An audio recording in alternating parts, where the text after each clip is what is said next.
I'm Jean Ordner, Parking Enforcement Officer. We're here to keep the traffic moving.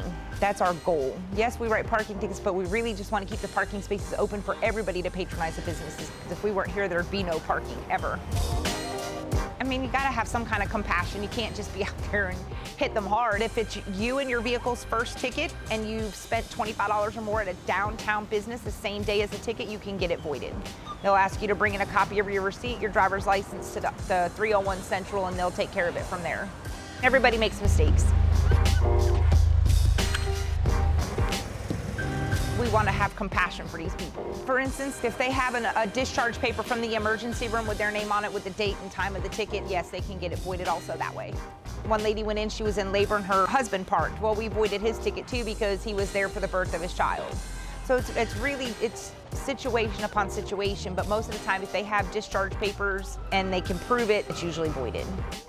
We know it's an inconvenience to get a ticket, and it's kind of aggravating, but in the long run, it goes to a good cause because it gives the city money to comply with ADA compliances, the sidewalks, and all that good stuff to fix them and everything else. And then another portion goes to school crossing guards, so we can make sure that every school has them. I've had a lot of positive interactions. For instance, sometimes I go down to the dog park in the afternoon to give the dogs treats. I enjoy interacting with the different people. I know a lot of the different restaurant owners, so just interacting with different people on a day-to-day basis.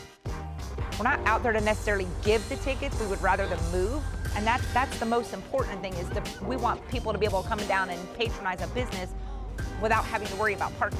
If we weren't here, that nobody would ever find a parking space. They would park there and they'd stay.